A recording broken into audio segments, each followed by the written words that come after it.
Hi everybody, Paul Saladino here, and I just wanted to say thank you for stopping by and checking out the video here on my YouTube channel.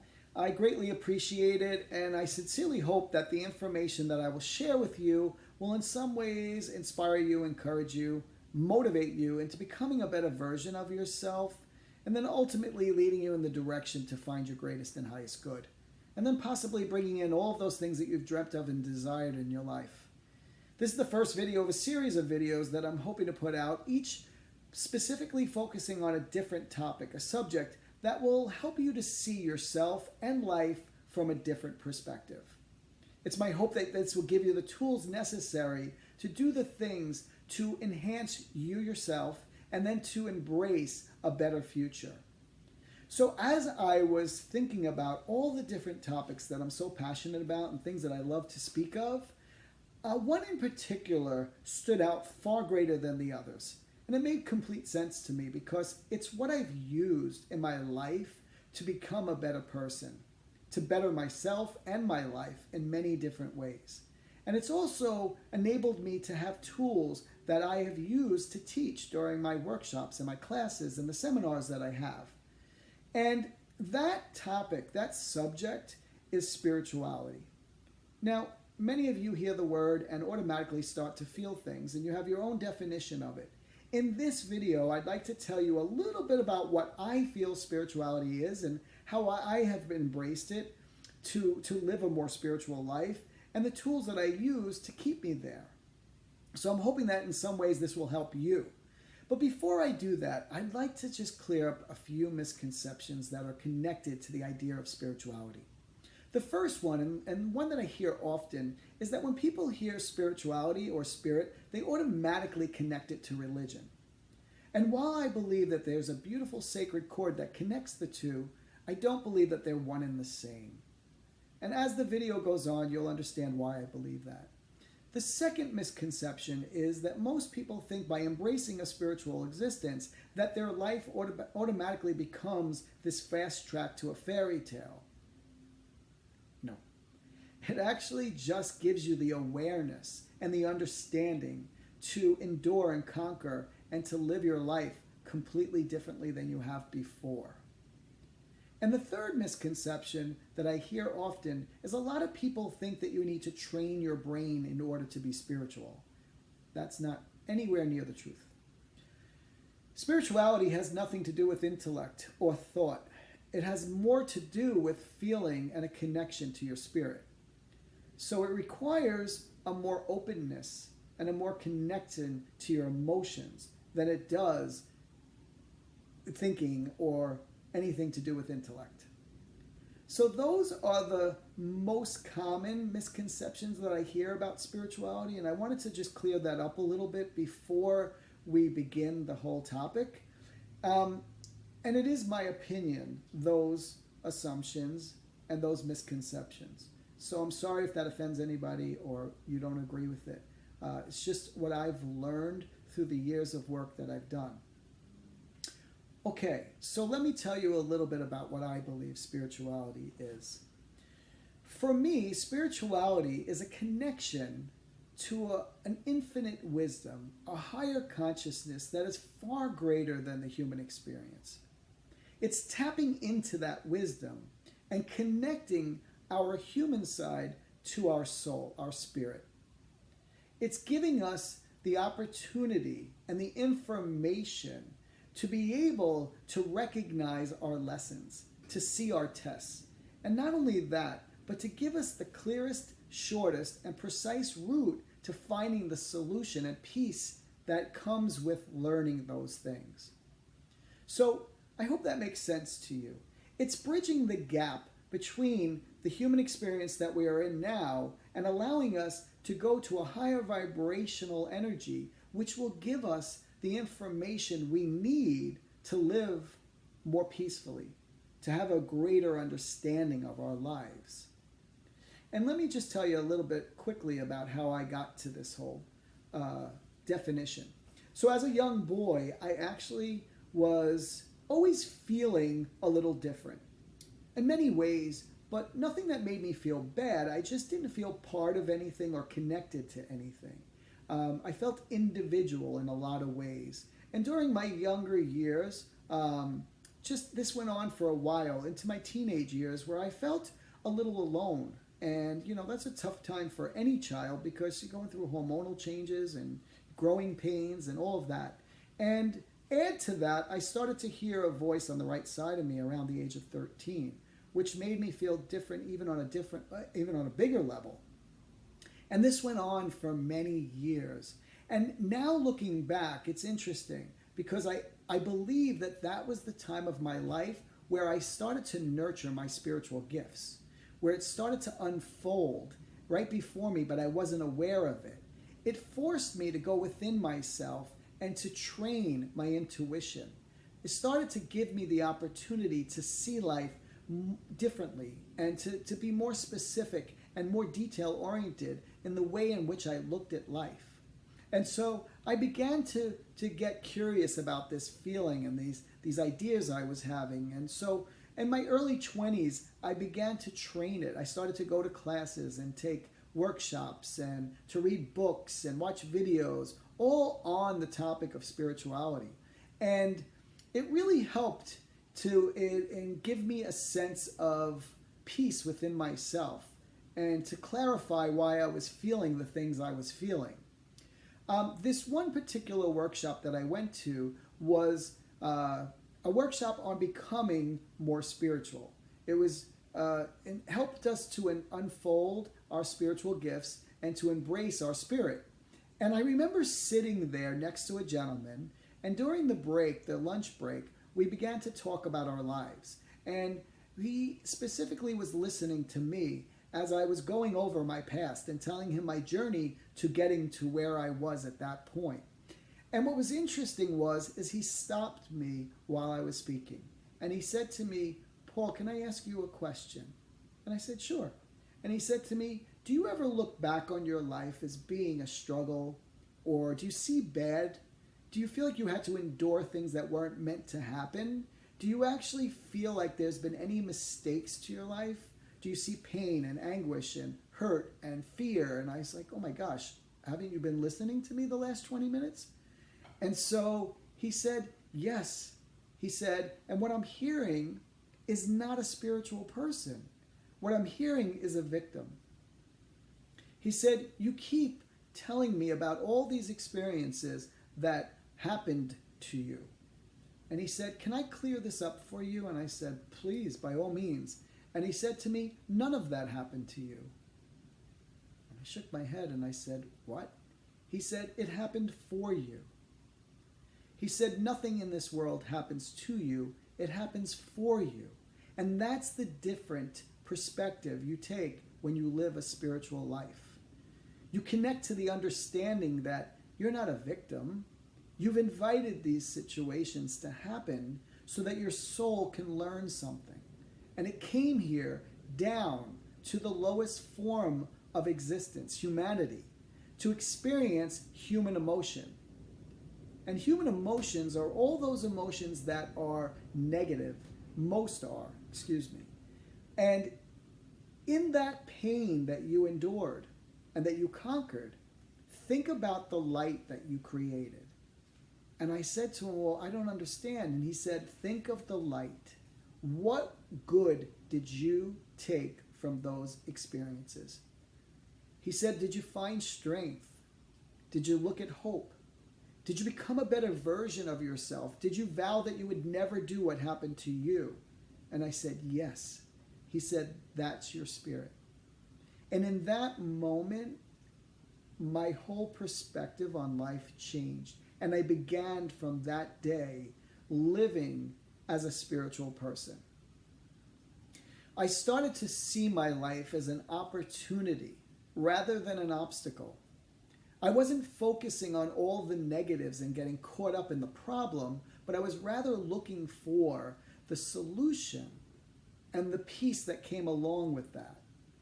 So as you become more spiritual in nature, you shift your perspective from no longer looking at bad, but finding the good in the difficult situations. Our spirits reside in an energy that's far greater than a human's energy.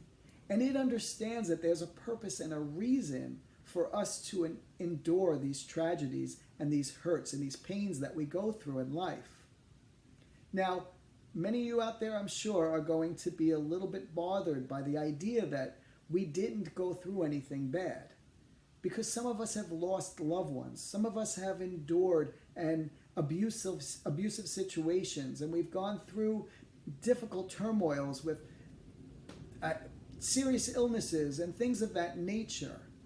I'm not denying the fact that humanly we had to go through it. What I am is trying to encourage you to look that there's a purpose for it, that there's a reason for it. And could it be a test of faith? Could it be a test of strength?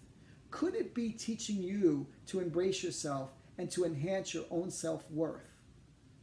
Those are the reasons our soul chooses to come to a human existence, to go through the tragedies and the circumstances that we do negatively, because that's what stops us in our tracks to teach us the greatest lessons here. So if you think about it, if all of those negative things had to happen to us, some more than others, but if those negative things had to happen to us for our soul to be excited and to be at peace for learning what it came here to learn, then there is no bad in it. If we stay in the negative of what we have endured in life, then we become the victim. We become conditioned, and we also become attached to the issue rather than the solution. As you become more spiritual, you will start to see this more often than not. You will start to take notice of how much you've held on to and how much it's actually enhanced you or burdened you. And it will become a familiar practice to be able to find the good in everything. That's what living a spiritual life does for people. It doesn't give you all of the blissful things that you're dreaming of all the time, but it definitely raises the opportunity of getting those things, and it increases the odds that you'll find them. Because learning lessons on earth is what our soul has come here to do. Have any of you out there has said to yourself, why does this keep happening to me? Why do I keep running into the same type of person? Why do I keep having to endure this or conquer that or fight that? It's because the lesson is following you. You're actually bringing the lesson in and wanting so desperately to learn it, but because you don't, because you stay in the humanity, in the limited version of ourselves, the 5-sensory version of ourselves, you just keep feeding the lesson rather than learning it. And as you take a step out of that and heighten your awareness to something connected to your spirit, you will handle it completely different, eventually conquering the lesson, which is such an empowering feeling. And then the lesson is removed from your existence. It doesn't come back around. Difficult to do, but so rewarding if you can. And so there are certain tools necessary to live and sustain a happy spiritual life. And that number one is to have the understanding that you are not just human, that there is a spirit within you, and that is connected to something so beautiful, so unconditional, so magnificent, far greater than any experience you've ever had as a human. And so by understanding that there's a greater version to yourself, will begin your journey in taking the steps necessary to become spiritual in nature. I'd also like to say that in the spirit realm, there is nothing but positive energy. Nothing. They only know love and compassion and forgiveness and joy and kindness. All of the other emotions were man-made. They're meant to feed our ego. They're meant to give us a sense of a false reality that is constantly keeping us stuck in those tragedies and those circumstances. There is nothing but love that lies beyond this. And so as a spiritual person, you will learn to enhance the positive emotions that you have, to embrace all of the goodnesses that come within your spirit. There are tools, like I said, that you need to do to practice and to become better as you connect to your spirit. The number one way, a fast track to connect to your spirit, your soul, and to tap into that divine guidance is meditation. Now, I'm sure many of you out there have said to yourself, oh, I've tried a million times, I'm not able to, I can't, I've tried, all that stuff. Well, I understand that. But maybe just give yourself a break and take a different perspective on meditation. So many of us assume that in meditation we're going to be able to wipe out any thought and clear our brains. Not necessarily true either. If you can bring yourself to a place where you're deeply relaxed, where you're able to calm your thought and be able to open your subconscious brain, that will automatically put you in contact with your spirit. It doesn't mean that you have to just sit there in a Zen state and completely be unaware of anything else. Some people are able to get to that point, but others lose their way and get discouraged because they can't. So many of us can meditate and still not be in that complete Zen state. And that is so very important for you to continue and do on a regular basis in order for it to become habit and second nature. And there's so many other things that will put you in your spirit, connect you to spirituality. And for you, it might be something different. For me, I love nature. Being in nature to me just brings me into my heart, starts to open up my spirit and connects me to the higher realm, which is something I love to do. Music, animals, anything of that nature helps me to be a little bit more spiritual or to connect to my spirit, which I am so grateful of. And for you, it might be something different. But the important part of it is that you need to really start doing these things on a regular basis. Repetitive nature becomes habit, and then eventually habit becomes a way of life. So you want to do these things as often as possible, as much as you can, in order to create this snowball effect and to start having spirituality to be your way of life. Now, I can also say that I don't believe it's possible to live spiritual every second of every day, because we're born into a human existence as humans and conditioned humanly. So I do believe it's important that we do have a part of us that exists in the human realm. But if we can find a comfortable balance, even more so live spiritually more than we do from a human consciousness, I believe that the rewards are far greater. And so you might want to start doing those things on a regular basis as much as you possibly can, like I said, to create a habit and then leading you to a way of life. As you become more spiritual in nature, you'll be able to forgive more and forgive others, as well as, most importantly, yourself. Because you will now understand that there was a purpose and a reason for you to go through everything and experience what you had. And instead of getting, again, self-sabotaging and caught up in the idea of these things, you'll actually be able to look at it as a learning experience and then letting go of any attachment to it and then embracing something beautiful that follows. So I hope and I pray that this information will help you. I ask you all to just sit in quiet for one moment every day and just allow yourself to connect to your soul. Put your hand on your chest.